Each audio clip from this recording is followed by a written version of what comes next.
We pray in this new municipal year for our new City Mayor, our new councillors and our new ceremonial Mayor. And we also pray and give thanks to our current ceremonial Mayor for all his work and for all our deliberations in the Chamber today and going forward. We thank the Lord. Amen. Thank you.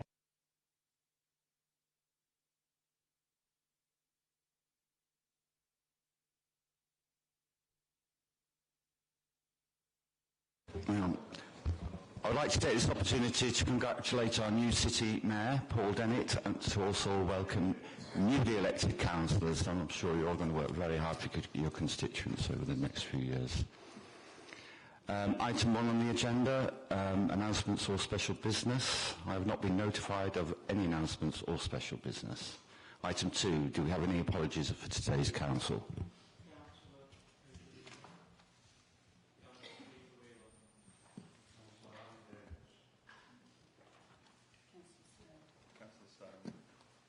Okay, thank you.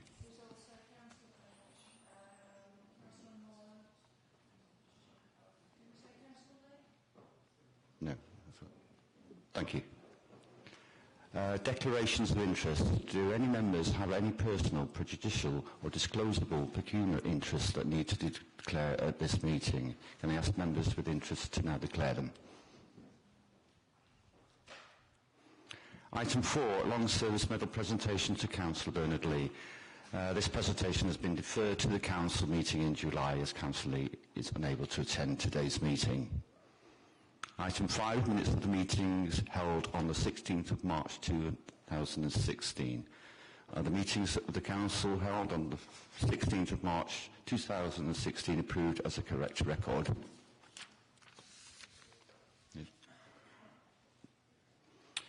Item 6, receipt of petitions. Do we have any petitions that need to be received? Councillor Compton.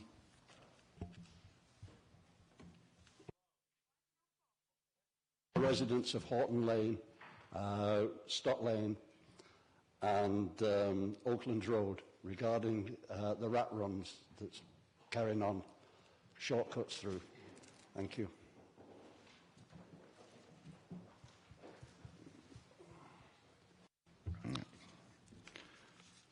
Item 8, notification of appointment of Cabinet. Oh, we got it. Right, sorry. Item 7, results of the City Mayor and local elections. City Director is asked to present the results of the local elections, after which I will permit members to ask questions.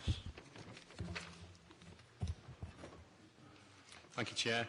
So the report on item 7 basically is just to inform the City Mayor and members of the City Council the results of the two elections held on the 5th of May 2016 and to provide the name of the person elected as City Mayor and of those people elected to the office of Councillor of the City Council, together with their retirement dates. The report indicates those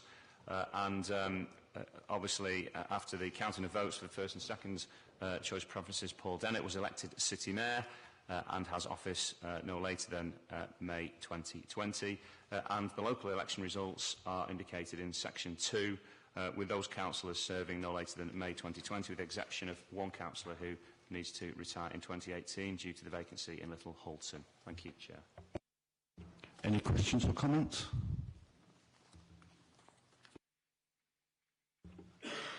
Councillor Greedo, please.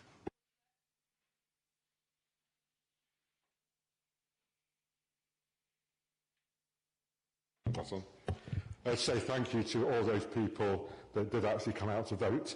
It's an important democratic process, and we would all like to see it a lot more.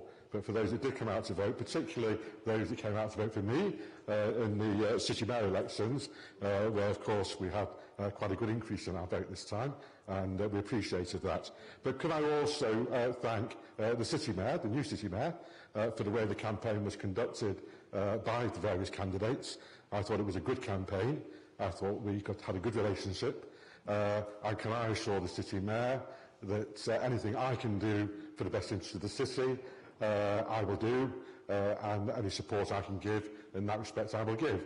Obviously it goes without saying that if there are things I disagree with, I will of course disagree with them.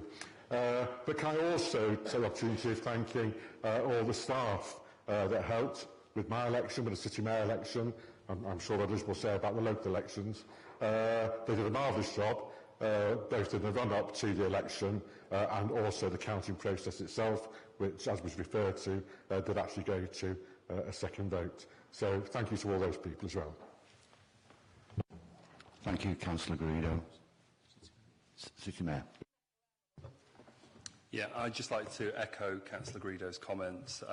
I'd also like to say a bit of a challenge really to all of us in this room, and that is the election was fantastic, it was very well conducted, but there was an awful lot of people who didn't participate in the election.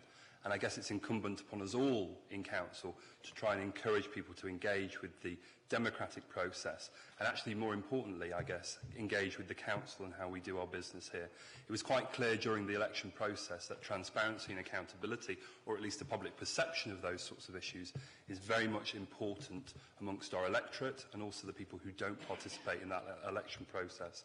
So I guess it's incumbent upon us all, certainly as an executive, as a cabinet, as a mayoral team, but also as a council, to tackle some of those issues around transparency, accountability, and engaging the public in how we do our business. So hopefully I'll cover some of this in my speech, but I'd like to endorse what Councillor Garrido has said and certainly make that challenge to Council about let's get more people involved in how we do our business here in this city. Thank you. Thank you. Council is asked to note the report. Item 8. Notification appointment of Cabinet. The City Mayor is asked to present the appointments made to Cabinet and wider mayoral team for 2016-17, after which we'll permit members to ask questions. What I would say on this is we've already circulated an email to all councillors, and the opposition have also seen the Cabinet structure. I'm not going to go through all the names. You've got an organigram, as they call it, in management. And hopefully you can understand who's responsible for what. I guess what I will say is that what we're on with at the moment is we've got job titles, but what we've not got is clearly defined responsibilities within that cabinet. So as soon as we know precisely who's responsible for what area of work within the council, we'll update the organogram and we'll be sharing that with everybody in this chamber. Thank you.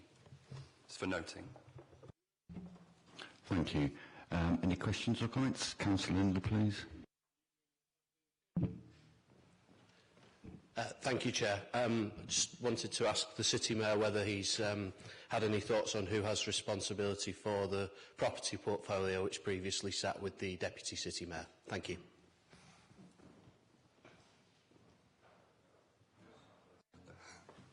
I'm being cut off already, gosh. Yeah, I have had thoughts on the property portfolio. It probably will sit with myself. However, the way that will be discharged is through a committee.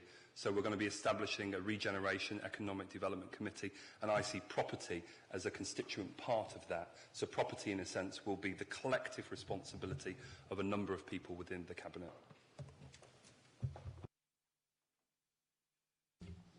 Thank you. Councillor is asked to note the report. Item 9, membership of committees and panels, including the appointment of chairs and deputy chairs for the municipal year 2016-17. The City Mayor is asked to present the membership of committees, panels, chairs and deputy chairs for the municipal year 2016, after which I will permit members to ask questions. That now. No. And afterwards I'll invite Councillor Turner to present the opposition members. Thank you.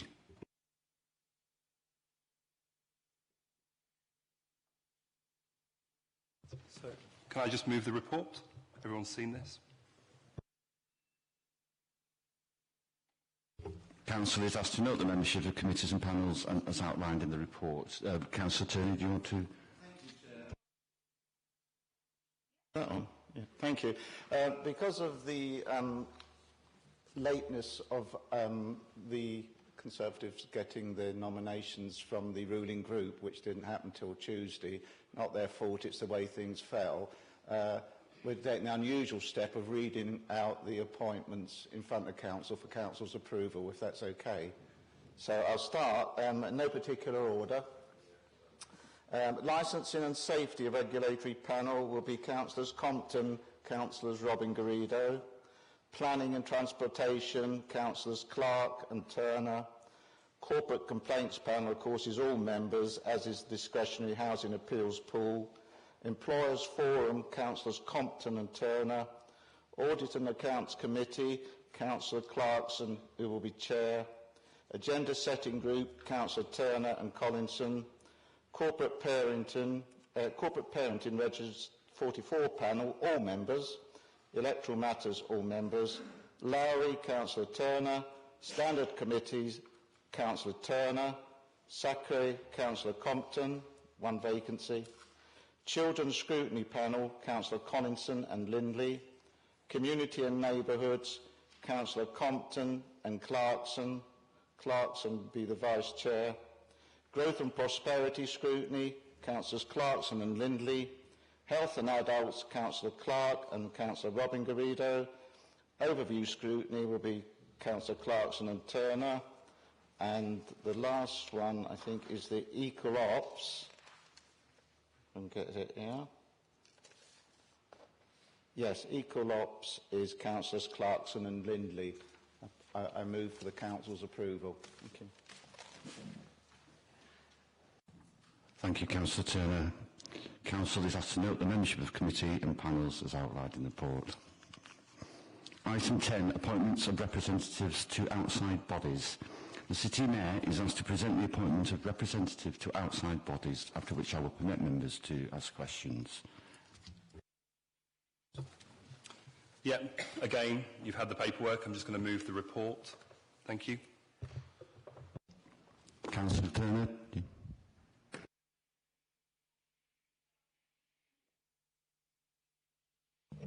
Thank you.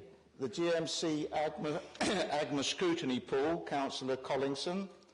GM Fire and Rescue, Councillor Lindley. Transport for Greater Manchester, Councillor Robin Garrido. Salfordian Trust, no comments please. Salfordian Trust, Councillor Collinson. Territorial Army Reserves, Councillor Compton. And the Bridgewater Canal Trust will be Councillor Compton. I ask the Council to approve these. Thank you. Get there in the end. Thanks. Thank you, Turner, Councillor Turner. Council is asked to note the appointments and nominations as outlined in the report submitted and stated. Thank you. Item 11, statement by the City Mayor. The City Mayor will now give his statement to Council. This is not going to be a half-an-hour speech, so don't worry. Okay.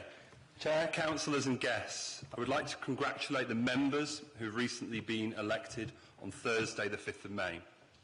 In particular, I would like to really welcome to the council Councillor Bentham, Councillor Weir, Councillor Rob Sharp and Councillor Fletcher and Councillor Clark. Welcome on board, and I hope you find this interesting. On our side, these recent additions are testament to Salford Labour's commitment to diversity and representation. 3 new women, 1 of them Jewish, and a black man. I know firsthand how much hard work goes into local elections, and I'd like to thank all members of the Council for their hard work, commitment and dedication to our city. I'm certain that all of you will have a lot of casework to get through over this new session of Council. I'd also like to thank the outgoing Mayor, Ian Stewart, and the outgoing Deputy City Mayor, Councillor David Lancaster. Between them, they have stewarded our city through the first 4 years of the mayoral model of governance. These have been extremely difficult times. As I said throughout the election campaign, we've seen 171 million taken off us over the past several years since 2010. That's 46% of our budget we've seen taken away from us. Very difficult times, forcing the executive and this council to make very difficult decisions. Ian has worked tirelessly, in my opinion, for the city of Salford. He's a compassionate man with a deep commitment to equality and fairness. And only a few weeks ago, I had the pleasure of witnessing him sign a European-wide statement against anti-Semitism within our city. Well done to all of you, and another congratulations to Salford Labour Party. Since 1974, this council has been red. 40 years serving the people of Salford, and may it last another 40 years. I'm very proud to be addressing you as the newly elected City Mayor, and on behalf of the Labour Party, I received a convincing mandate to govern last week, well, it was the week before, which saw the percentage share and voter increase of the Labour Party in Salford increase, which is absolutely fantastic for the Labour Party. However, many of you who will know me, the hard work starts now.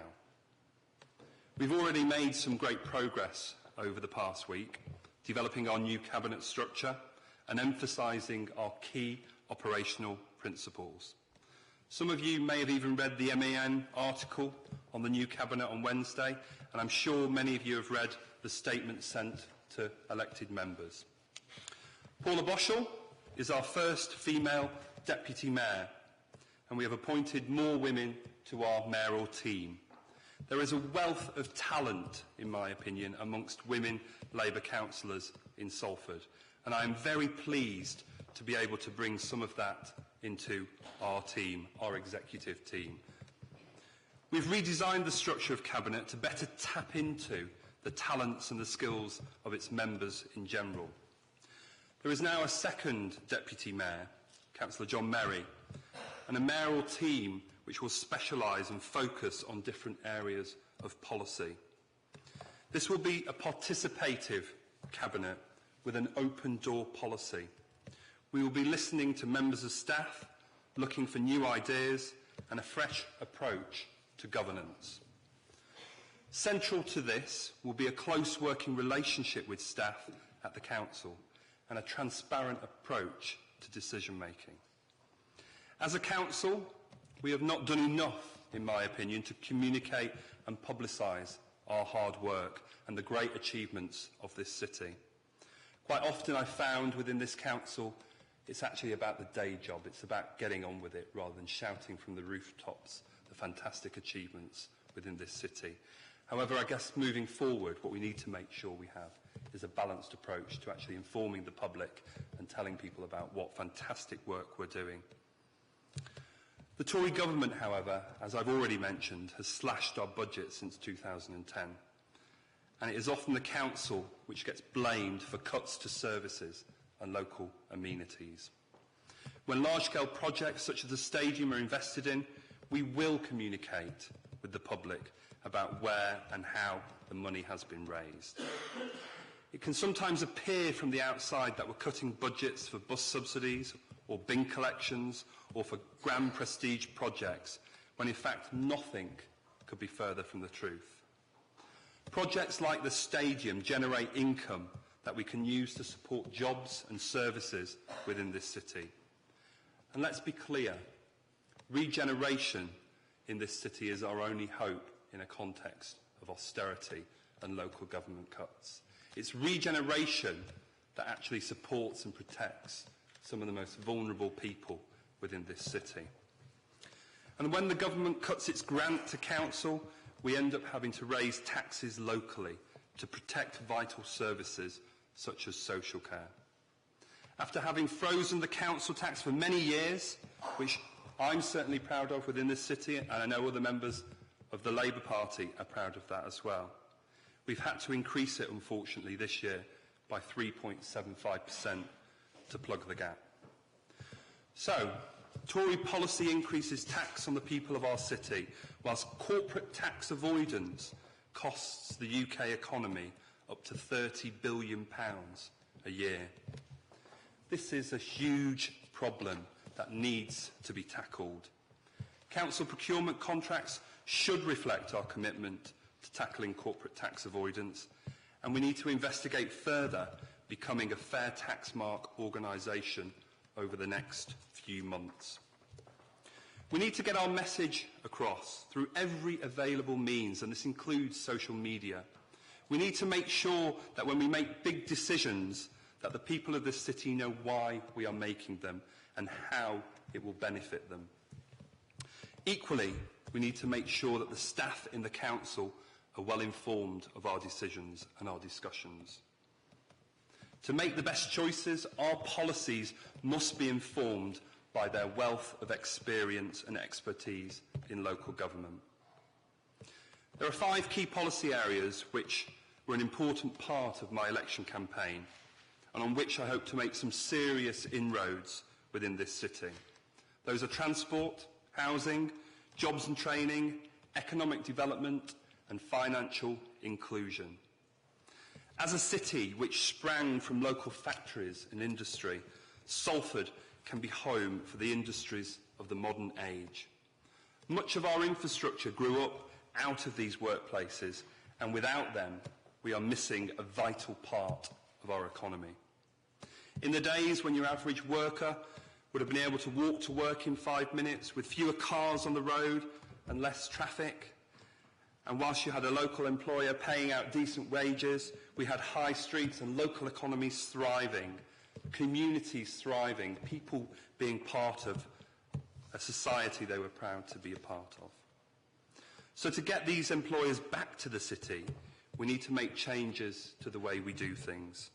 We need better transport links desperately, as commuters and residents alike waste hours of their lives stuck in traffic every day. We need to encourage people out of cars and onto mass transit, but not by punishing the motorists. Public transport needs to be effective, it needs to be convenient, it needs to be reliable, and it needs to be affordable, to tempt people from their cars. For this, we need to campaign within Greater Manchester for a greater share of the government's infrastructure funding, especially if the government is serious about the Northern Powerhouse. But we do need to encourage businesses and industries to our city, a city whose culture and heritage was built on manufacturing. Projects like Port Salford have the potential to increase freight and warehousing capacity, a national logistics hub, making it easier for industry to move to the area. Something has been missing from our economy and society since the decline of the local factories, and the recovery from recession won't be realised until we have regained some of our productive local jobs. We should build on the developments at the docks to create attractive prospects for future investment and large employers. And to draw these employers, and particularly high-wage jobs, we need a programme of training and development for Salfordians to give them the skills needed in the modern, digital and high-tech global economy. Investing in local skills brings back major rewards in the long run. Our educational institutions and local employers need to be working together to create meaningful work experience placements, apprenticeships and trainee schemes. I also want to work hard to build on the fantastic work we have already started with the credit union, integrating benefit advice and debt support with affordable loans and financial advice. Our work on financial inclusion is a fantastic addition to our work in tackling loan sharks and many of the problems associated with low incomes and the vicious circle of debt. We should build on the credit union as an institution and expand its services to cater for more of the city's residents. And finally, we need to continue our work with other authorities to defend Salford and its interests under the Greater Manchester Combined Authority. We should be cautious about devolution whilst appreciating its benefits. It appears that the Tories wish to cut budgets further with devolved powers, and if we are not careful, we will end up taking responsibility for decisions made in Whitehall. However, the opportunities it presents, devolution presents, are extremely exciting, and we should seize them with both hands. We have a chance to prove our worth in redesigning service provision and changing the nature of public sector delivery. Just as we are committed to our transformation agenda here in Salford, integrating services, working with partners and linking the City Council with the community and voluntary sector, so too in Greater Manchester we can reshape our delivery model, pioneering new ways of doing things. There are many great possibilities. Our City Council is a huge organisation, and the task of governing, in my opinion, is a collective one. If decision-making and policy is too centralised, there is no way we can deliver the best results for our city. That's why our new cabinet structure highlights particular areas of policy, skill and experience.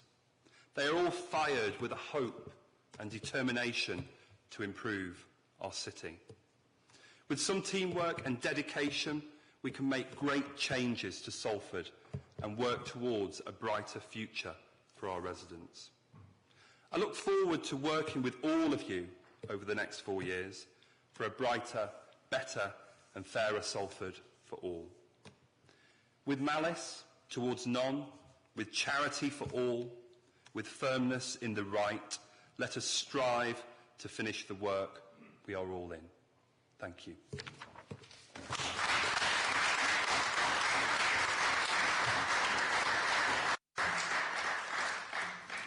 Thank you, City Mayor. Item 12, general questions or comments to the elected City Mayor. Are there any questions? Councillor Masheter.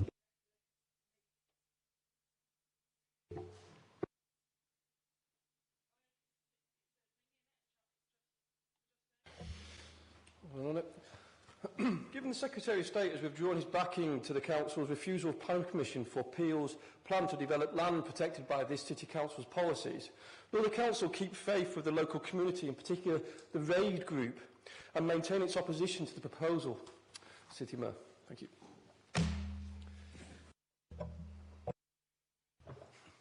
Being cut off again.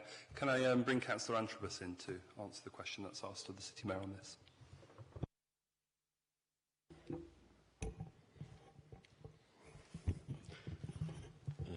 Okay. Thank you very much for the question. The Worsley Greenway policy, which protects the Broad Oak and contingent areas of the city, is a policy that was instituted many years ago by Councillor Ben Walsworth, and I think it was a pioneering policy, an important policy, not for the people of Worsley alone, but for the whole of the city. It's a tremendous asset for the whole of the city, an area which is a great natural asset, joining up the communities of Wartdin, Worsley, Monton and beyond through the cycleways and loop lines and the various pathways. And that is one reason why we, as a Labour Council, instituted this policy with the support of the local community. It was done through a democratic process and enshrined in our local plans, and it was retained in our unitary, as I say, policy of our unitary development plan. We defeated Peel's application to develop that site. We turned it down at the planning panel. We fought the case at the appeal. I was criticised by some for employing, I was represented at the inquiry by the most expensive and best barrister on planning issues in the country. And we won that appeal, and after a nerve-wracking series of delays to the announcement of the result of the appeal, eventually, in the days running up to the last general election, the Secretary of State announced that he was supporting the City of Salford. There was then a legal challenge by appeal to the Secretary of State's decision. And I'm disappointed that in the days leading up to the local election, the Secretary of State decided that he would not fight that appeal and communicated that information to the City Council. I'm disappointed that he did not also communicate that information to other parties such as RAID, who were involved in the original appeal, and I'm disappointed that he himself did not make a public announcement, and it was left to the City Mayor to make that announcement. And let's be clear about what that decision means. What the Secretary of State has done is to accept, basically, that the policy that he has instituted in the National Planning Policy Framework means that local policies to protect green space take second place to the demands of the housing market. That is the effect of the Secretary of State's decision. So we will continue to fight the application by Peel. We think we can do that successfully on the grounds that we have a 5-year housing supply. But the 5-year housing supply isn't, as many of us fondly believe, the amount of housing land that we've released as a City Council. It's actually a function of supply and demand within the housing market, and will fluctuate as the housing market fluctuates, which means that any time demand for housing is low, then we could suddenly turn out not to have a housing supply. And that would open up the possibility of Peel successfully winning an appeal to develop this site, unless there is a change in the National Planning Policy Framework. So I'm very grateful that the City Mayor has this week written to the Secretary of State calling for that change in policy. And in answer to Councillor Mashity, yes, we will keep faith with the local community, because it is our policy, it is one that we passionately support. But I have to say that the local community must also keep faith with the City Council. We've been consistent, and I was deeply disappointed that in the run-up to the local election, and I'm sorry that Councillor Mrs Garrido isn't here today, but in her capacity as chairman of RAID, which proclaims itself a non-party political organisation, instead of supporting the City Council, as I had called for in the media, Councillor Mrs Garrido actually made an attack on Labour councillors and sought to defend the Secretary of State's position. And I think that there is now a duty on RAID to make sure that it is non-party political and to join with us in fighting to protect this open land.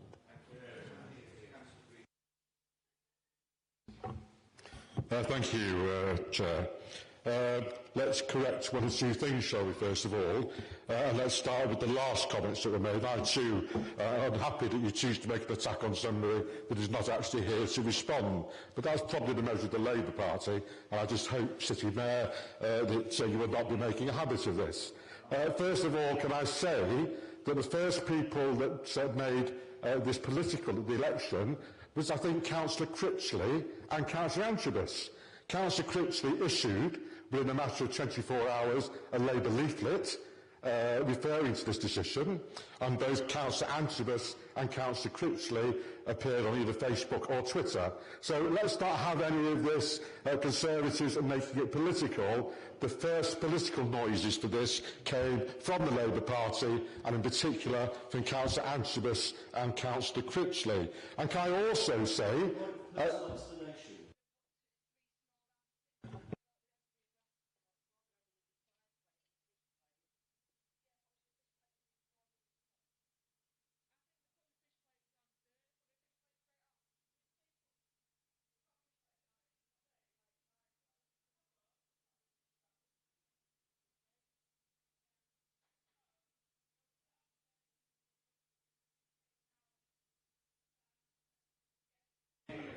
I would like to have a legal ruling on whether this is a proper point or not, Chair.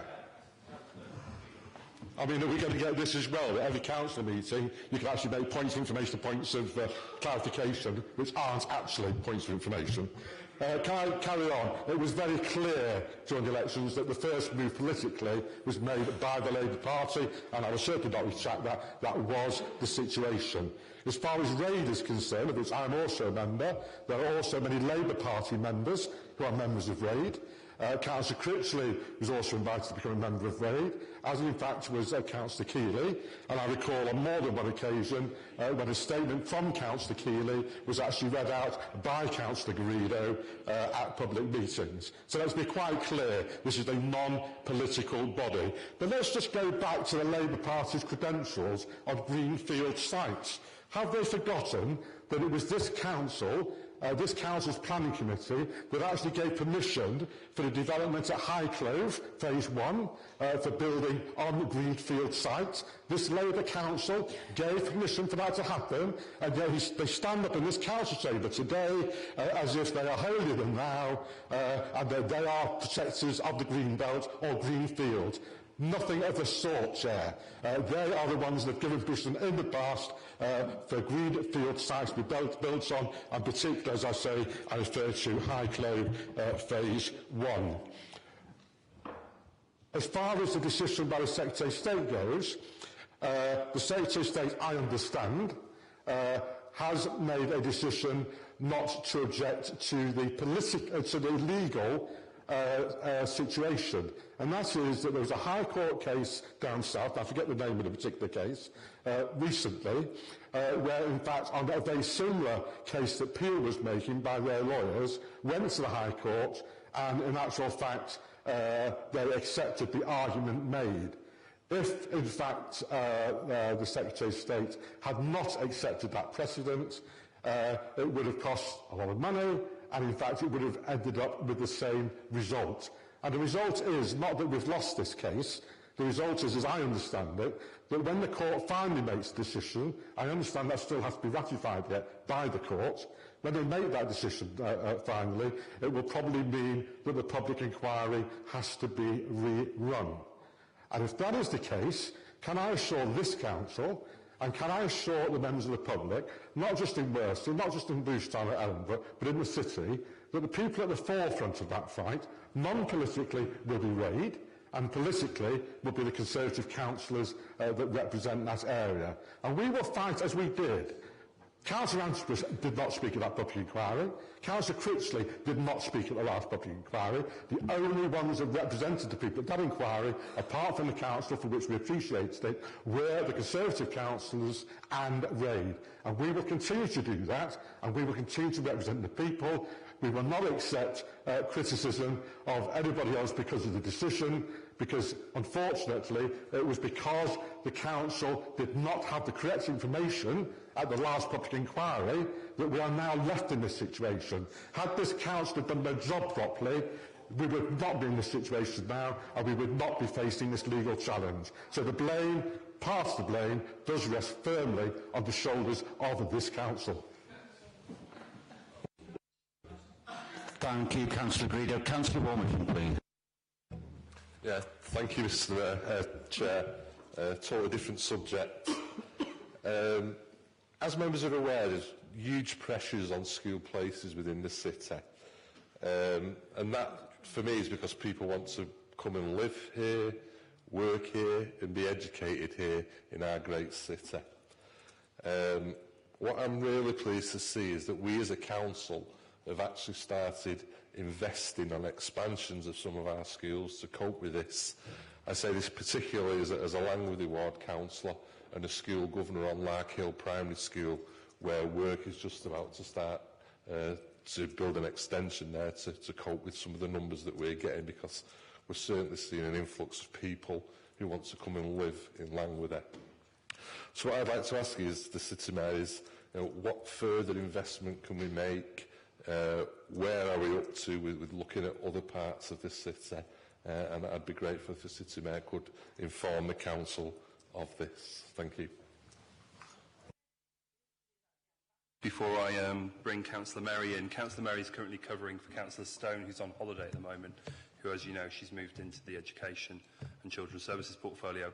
This is a really important subject, and the reason why it's really important is obviously our population is increasing significantly. We've also got migration as well within Greater Manchester. This is creating significant pressures on our school estates. And the reason why I wanted to draw attention to this just briefly is, at the moment, a lot of this capital work is financed through the Direct Schools Grant. My big concern moving forward is that that direct schools grant in capital terms will be exhausted. Therefore, there will come a point where potentially the City Council will need to consider unsupported borrowing to actually engage in those expansion or potentially new school projects in the future. Now, that is going to be really concerning because at the end of the day, for me, government should be financing some of this if we're seeing significant population growth and migration growth. So I hope the opposition will join me if there does come a point where we're forced into considering unsupported borrowing to actually write to the Secretary of State within the Department of Education to say, look, you're not giving the city enough money, this is why, and we need some extra cash basically to actually build some of our schools potentially for the future and expand some of those. So I'm just putting a marker down because I'm acutely aware of the pressures on the school estate. However, what I'd like to do is bring Councillor Merry in to answer some of the detailed questions around where we're up to with all things school expansions and so. Thank you for that.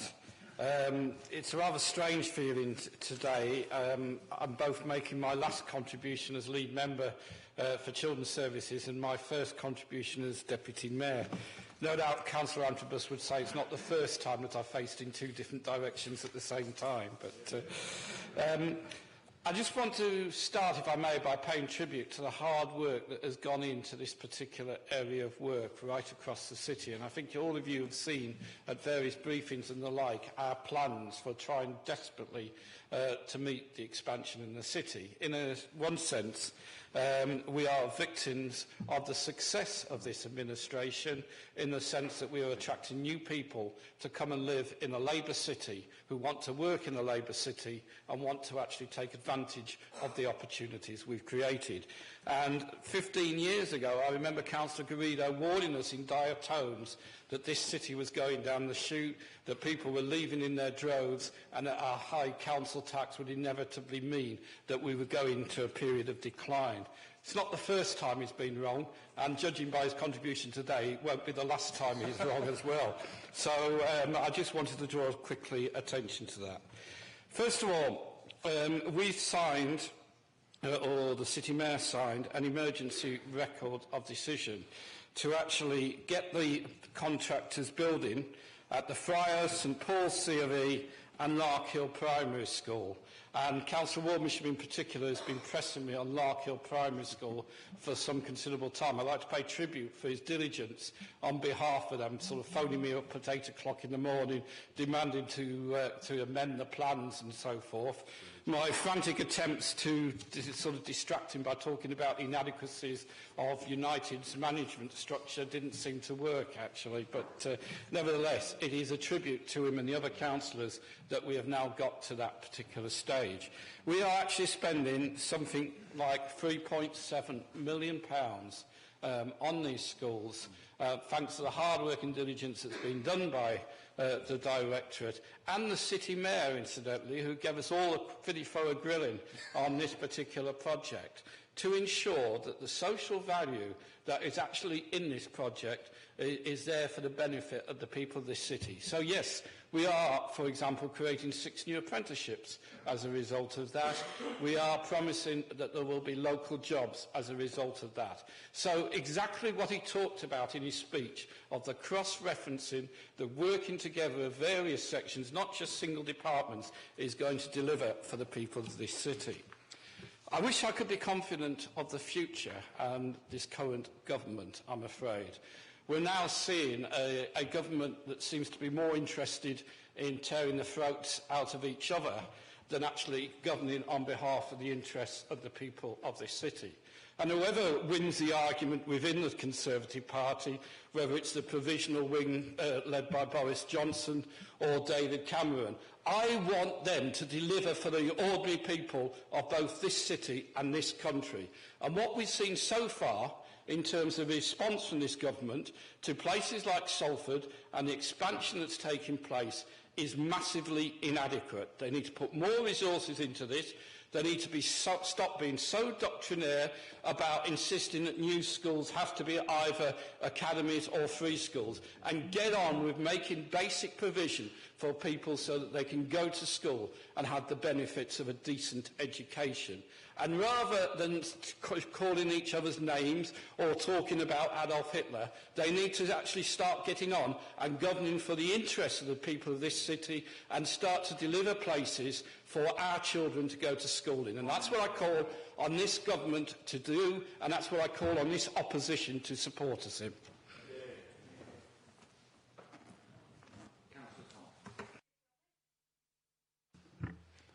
Thank you, Mr. Mayor. I just want to add my comments to Councillor Antrobus for his support of RAID and the Broad Oak development. RAID is, as you know, non-political. I hope it stays that way, and I'm sure it will stay that way. But I'm grateful for the support, and I'm grateful for the words you said this morning. Thank you. Thank you, Chair. Thank you. Councillor Lindley, please.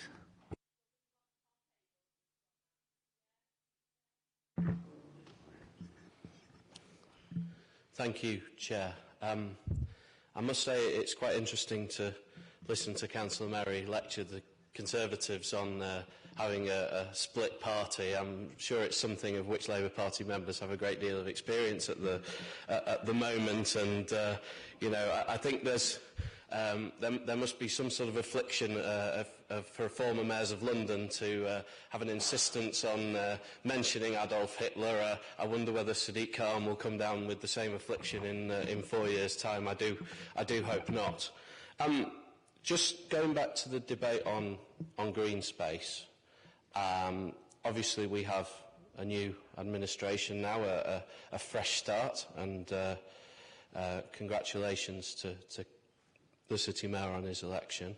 I wonder, in the spirit of protecting green space, whether he might seek to revisit two decisions made by the previous administration to sell off publicly owned green space in Walkden, one part of Blackleach Country Park, and secondly the former St George's playing field sites on Hilton Lane.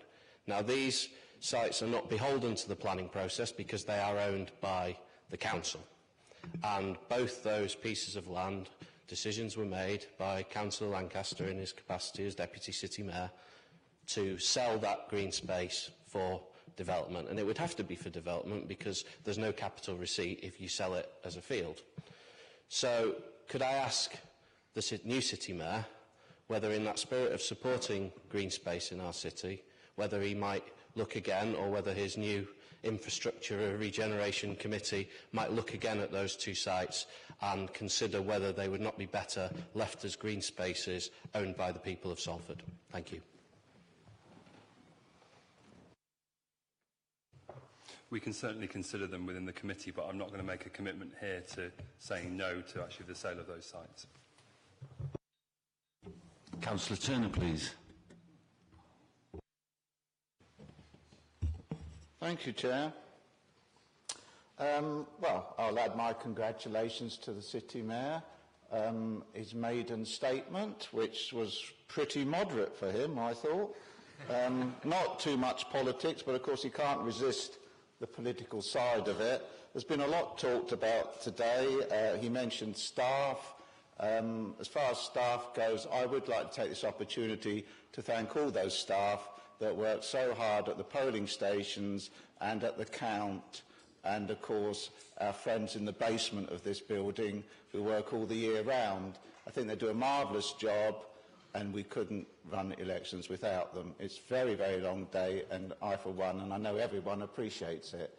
I'd also like to welcome all the new members that have attended today. I hope you're enjoying things. Let me assure you, it can get better than this.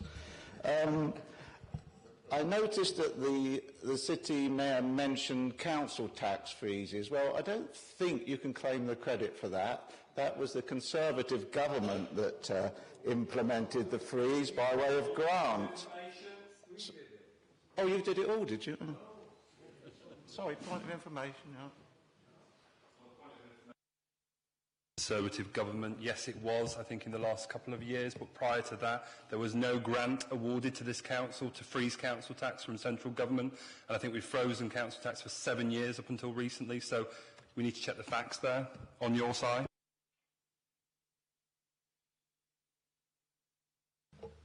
Sorry, you froze it for 6 and 5 was under the Conservatives. Anyway, you also put it up prior to that quite a lot, an awful lot. So anyway, we'll split on that one. The other thing is I'm very pleased to hear Councillor Antipas reaffirm the planning policy of EN2.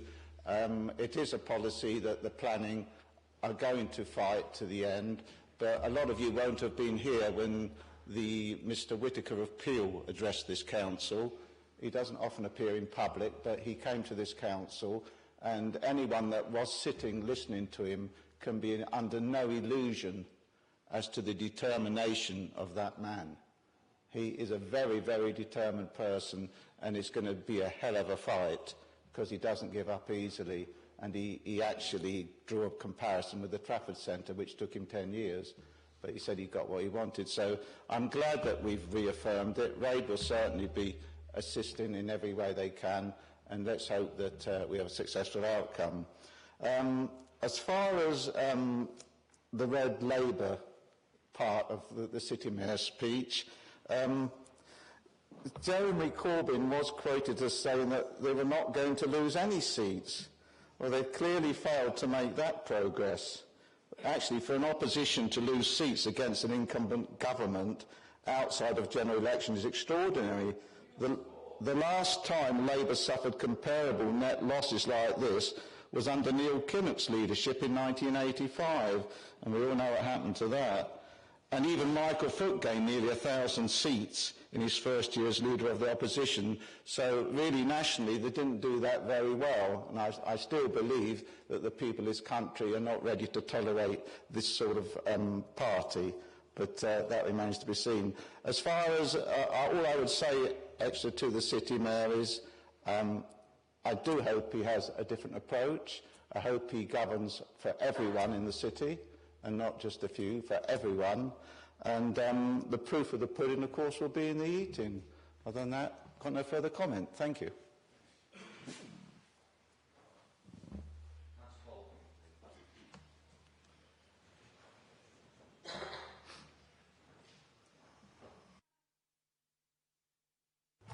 Right, we're there. I'm not a great believer in conspiracies. The question is, did Lee Harvey Oswald kill President Kennedy? Did man land on the moon? But there was definitely, the Wednesday before the elections, a right-wing conspiracy in Parliament. A member of Parliament who'd been in Parliament for over a year, who suddenly a planted question 1 year on was accused of anti-Semitism, and the right-wing press absolutely jumped on it. And if you don't believe in conspiracies, it's interesting that once the election was over, it's died a death, and it's now been left to the Labour Party to discuss the problems within the party. And I do believe that there are problems. But the one thing I would say, and this is the one thing I'd like to compliment the Mayor on, is there is no place in Salford for any anti-Semitism, any Islamophobia, anyone against LGBT, anyone against any immigrants that come to this country. And I would just like to say that the attack that's been made against the Labour Party is as much an attack that should be on the Conservative Party, because their comments that they've made about Hitler is absolutely disgusting. And in my opinion, Boris Johnson should be treated the same way by the Conservative Party, the way Ken Livingstone has been treated by the Labour Party, and thrown out.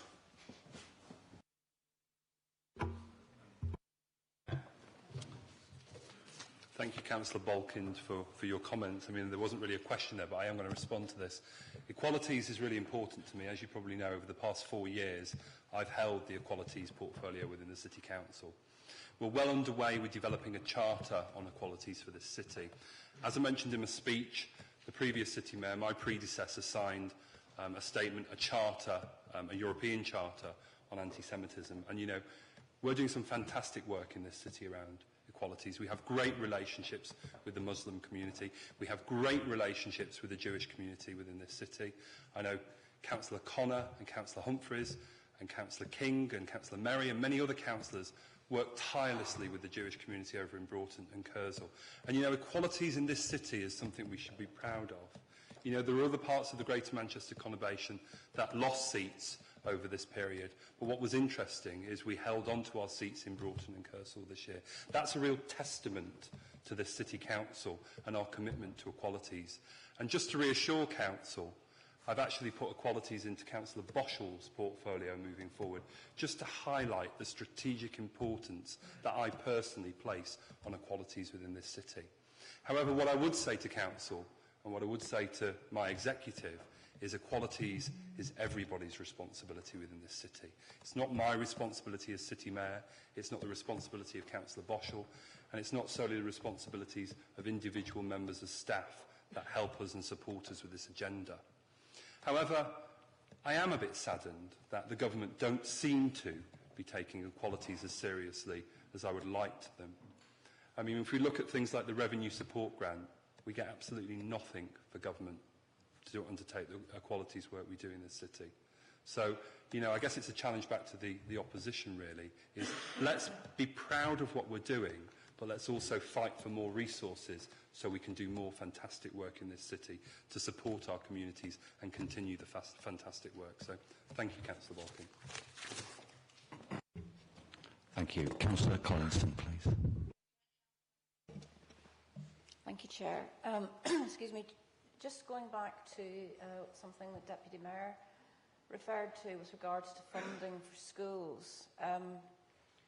Whilst we obviously are delighted that people are moving to Salford and wanting to live and work in Salford and send their children to school here, and we would also support a letter to government to request more funding for schools, but can I respectfully ask that that letter is written in a conciliatory tone and not as a demand, because demands really won't get you very far. And with respect to the City Mayor, during your duration as City Mayor, there will be a Conservative government, and I feel that it needs to be dealt with sensitively. We do need more money for schools, but by demanding it isn't the way to go about it. Thank you. Yeah, I can reassure you that I'm happy to write a conciliatory letter to the Department for Education or the relevant ministers. You're absolutely right. I think language and communication is really important if we are actually going to get the best out of this current government. However, I would also say, you know, any letter needs to be informed by a clear evidence base. So we need to demonstrate to government exactly why we need more resources and why we need more money within this city. And, you know, I'll be working with the portfolio holder and Councillor Walsh to actually make this happen. Obviously, I don't know if you want to come in, Councillor Merry, on this point, but absolutely, I'm happy to take that on board. I can only say that my letters to government ministers have been renowned as being tactful and diplomatic in the past, and I will continue to be so.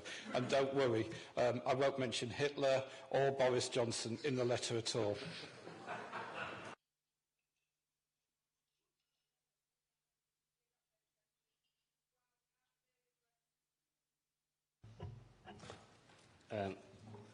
Thank you, Chair. I just want to refer briefly to a comment made by the City Mayor in a speech about the credit union, and we would very much welcome a constructive relationship, ongoing relationship with the City. Just for those who may not know, a credit union is a small local bank, owned locally, controlled locally, it lends locally, and it lends at very fair interest rates. And it's the fairness issue, I think, that we need to concentrate on in this city. My campaign was based on fairness, and I ended up with the largest majority in the city as a minority, I might add. We are different from other banks. We are not a fractional reserve banking system, as are the main street banks. We're slightly different from that. We rely on deposits in order to lend those deposits from people in the city to lend to people in the city. But unfortunately, some people in our city have been driven into borrowing from organisations that charge extreme interest rates. That drives them into poverty. and poverty could be crushing. And that is the problem I think we have. We have a huge problem with poverty and debt in parts of our city. The credit union and similar type of organisations has an ability to help people who are in that kind of a position, and I would hope to be able to work with the mayor, the city mayor, in the coming months and years in order to try to ensure that the credit union could grow and prosper and lend fairly to a larger percentage of the people. After this meeting, a few hours later, we have a meeting with another organisation which we hope to partner with, who we hope will be able to help us to expand the work of the credit union. And the aim will be in order to try to drive down the levels of debt that people have and then try to encourage people to save. There are two parts of banking. There's lending and there's saving. A credit union is a thrift organisation, and we need to get back more to saving so people can actually save in order to buy the goods and services that they want and not always rely on extremely high interest rates when they have to borrow. And that, I think, should be a policy and a philosophy. It's a philosophy and policy of my organisation and the credit union movement, the cooperative movement, and I think it should be our policy and philosophy in this city as well. So thank you, City Mayor. Just to say, absolutely, financial inclusion, working with the credit union is an absolute priority. At the end of the day, it's these local institutions that help to protect some of the most vulnerable members in our society, to keep them out of debt, to keep them away from the illegal money lenders, if you like, the payday lenders, the loan sharks, the bright houses of this world, ultimately, you know, who charge extortionate APR for white goods within this city. You know, it is a real priority for the city. If we are genuinely committed as a council and as an executive to tackling poverty, financial inclusion absolutely has to be at the heart of that. So I welcome Councillor King's comments. I look forward to working with the credit union and promoting that as a local institution within this city and encouraging everyone in this council to become members of it. Thank you. Thank you. Councillor Ferguson, please. Thank you.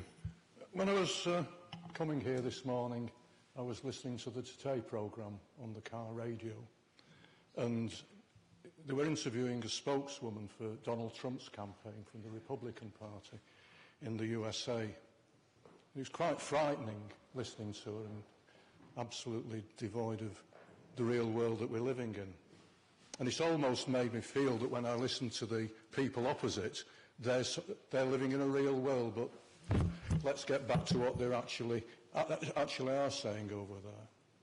We've heard references today about the Labour Party being a split party.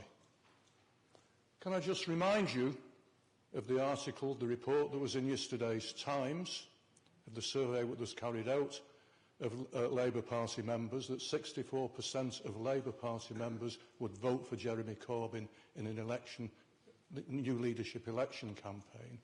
And I would ask you on that side, what sort of percentages are supporting your leader when we've got Boris Johnson, Cameron and goodness knows who else also looking to challenge him? In fact, I wonder how united you are on that one. We've also heard references to failures, electoral failure in the local elections.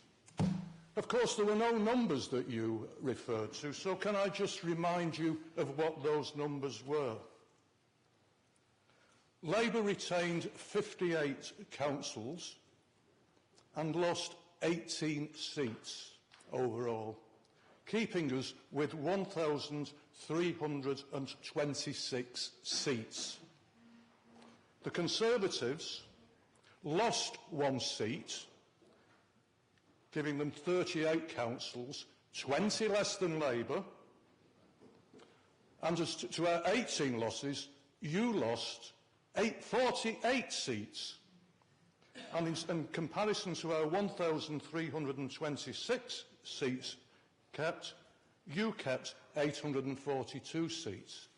I think before you start quoting wild statements, you should look at the figures rather than calling us a split party or a failure.